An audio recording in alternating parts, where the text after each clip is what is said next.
Selamat pagi, Sobat Investor. Apa kabar? Berjumpa lagi dengan saya, Ahmad Islami, di program Tika Talk edisi Rabu 22 Oktober 2025. Bagaimana perkembangan portofolio Anda seusai perdagangan kemarin? Semoga menggembirakan dan selalu waspada atas segala kemungkinan yang terjadi.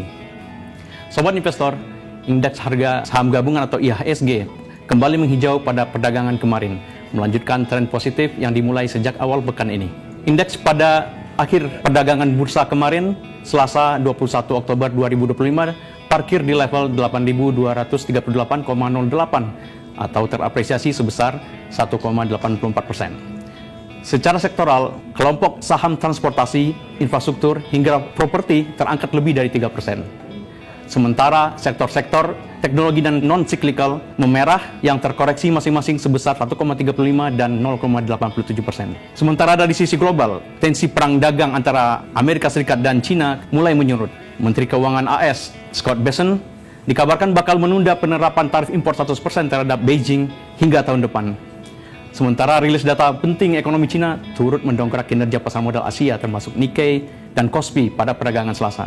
Lantas, sentimen apa saja yang turut memengaruhi pergerakan IHSG kemarin dan seperti apa proyeksinya hari ini? Untuk mengetahuinya, kita sudah tersambung dengan Reza Fahmi Iriawan selaku Head of Retail Marketing of Product Development Division at PT Henan Putira Asset Management. Assalamualaikum Mas Reza, apa kabar? Waalaikumsalam, selamat pagi Mas Ahmad, sehat Alhamdulillah. Alhamdulillah. Mas Reza, bagaimana Anda melihat performa IHSG pekan ini dan kira-kira bakal seperti apa perdagangan Rabu ini? Ya, kalau kita melihat pengamatan kemarin indeks sudah cukup menguat ya ke 8238 itu ada beberapa faktor kunci sih. Pertama tadi sudah disampaikan ada beberapa sektor seperti transportasi cukup naik signifikan, juga beredanya ketegangan tarif antara Amerika dan Tiongkok itu juga membuat pasar lebih kondusif. Kemudian juga bursa Asia solid karena prospek damai dagang dan faktor politik Jepang. Itu juga membuat pernyataan Presiden Amerika Donald Trump yang ingin mencapai kesepakatan perdagangan yang adil dengan Xi Jinping, serta pengukuhan Sanae Takaichi sebagai Perdana Menteri Jepang yang pro stimulus juga mendorong Nikkei mencapai rekor tertinggi ya. Kemarin kita memang juga harus melihat bahwa China GDP-nya kemarin naik, kalau nggak salah di 4,3 melawan 4 dari targetnya mereka. Kemudian juga untuk aksi beli investor asing sudah mulai masuk net buy signifikan, menunjukkan kepercayaan terhadap terhadap prospek pasar Indonesia. Dan terakhir kekuatan kita di domestik itu masih cukup tinggi sehingga mereka sudah mulai beli tuh ke transportasi, infrastruktur, dan properti yang tadi sudah disampaikan. Itu sih Mas faktor-faktornya yang membuat kemarin naik. Oke. Apakah volatilitas pasar global saat ini akan berimbas signifikan terhadap IHSG hari ini? Wah, ya pasti ya. Cuman kita harus pertimbangkan untuk volatilitas global yang akan menjadi faktor risiko saat ini, terutama arah kebijakan The Fed dan ketegangan geopolitik yang lainnya. Cuman hanya saja kalau memang modal asing sudah mulai masif, otomatis akan mendukung yang modal domestik yang sekarang juga sudah mulai masuk. Mereka sudah mulai chip in kalau kemarin saya lihat. Jadi karena Indonesia buffernya cukup kuat, stabilitas makroekonominya juga cukup kuat, cadangan devizanya juga solid, dan domestiknya juga aktif, maka dengan masuknya arus modal asing itu akan berimbas sangat signifikan terhadap pergerakan indeks Mas. Baik. Kalau untuk proyeksi hari ini akan seperti apa Mas pergerakan IHSG kita? Apakah ada potensi untuk terjadi koreksi lagi atau tetap mempertahankan tren positif yang sudah berlangsung sejak Senin lalu? Oke, sampai kemarin sore sih tidak ada berita-berita yang negatif.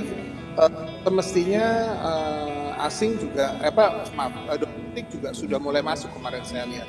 Dan hari ini harusnya mereka pelan-pelan sudah mulai cicil beli, tapi memang mereka masih melihat faktor risiko dari Donald Trump ini akan ngomong apa. Hari ini mereka ngomongnya akan mencapai kesepakatan dengan Xi Jinping, tahu-tahu nanti ngomongnya apa.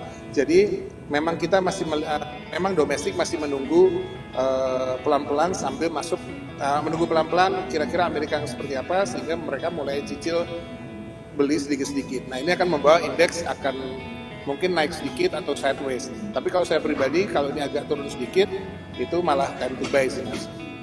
Baik. Kira-kira ada proyeksi nggak, Mas? Kira-kira di level support dan resisten yang bisa menjadi gambaran untuk perdagangan pagi ini atau sampai penutupan nanti? Ya, tadi kan sudah disampaikan ya. Kalau kita bisa hit nanti pembukaan di 8.250, dia akan terus ke 8.300. Nah, ke atasnya teknikalnya saya tadi lupa lihat, cuman kalau dia turun ke 7950 ya tentu dia akan coba ngejar ke titik ke bawahnya. Tapi justru di situ harusnya investor sudah pada siap-siap sih untuk beli di bawah. Jadi nggak usah khawatir juga, Mas. Baik. Dari sektor-sektor di IHSG untuk perdagangan hari ini, kira-kira sektor mana saja, Mas, yang bisa dipantau oleh sobat investor? Oke, perbankan wajib dilihat. Kemarin kita lihat BBCA naiknya signifikan karena asing juga banyak masuk. Jadi perbankan harus dilihat. Apalagi jika BI jadi menurunkan suku bunga, maka itu patut diperhatikan. Kemudian yang sudah 3 minggu, 4 minggu berjalan terus ya logam mulia ya. Logam mulia itu masih ibaratnya nggak ada putusnya, dia naik-naik terus karena sekarang dunia ini kan sedang mengalami krisis kepercayaan antar negara. Jadi para investor pasti masih banyak yang memilih untuk masuk ke safe haven kayak emas. Jadi emas pasti masih akan naik dan untuk waktu yang cukup panjang, Mas. Kalau saya akan memperhatikannya itu sih. Kalau dengan sektor komoditas lain seperti sawit bagaimana, Mas? Apakah masih cukup menjanjikan dalam sepekan ini? Ya, kalau sawit kemarin gini, kalau sekarang sebetulnya yang kita perlu perhatikan tuh consumer staple ya, karena itu lebih tahan banting terhadap pergerakan gejolak ekonomi ya. Tapi kalau sawit saya lihat memang ada room untuk naik, tapi kita harus lihat di beberapa hari ini. Mungkin nanti kita harus lihat itu sih, Mas. Karena kita juga saat ini memang harus agak berhati-hati untuk melihat istilahnya lebih baik play defensif daripada kita taking risiko untuk gitu sih. Baik, Mas Reza, terima kasih atas pemaparannya dan selamat beraktivitas kembali. Assalamualaikum warahmatullahi wabarakatuh. Waalaikumsalam warahmatullahi wabarakatuh. Baik, sobat investor, itu tadi pemaparan dari narsum kita, Mas Reza Fahmi Riawan dari Henan Putih Rai Asset Management. Semoga informasi tadi bisa menjadi rujukan sobat investor baik dalam pembelian maupun penjualan saham. Dan patut diingat bahwa segala keputusan baik pembelian maupun penjualan saham tersebut sepenuhnya berada di tangan sobat investor. Selamat pagi, selamat beraktivitas kembali, maju terus pasar modal Indonesia.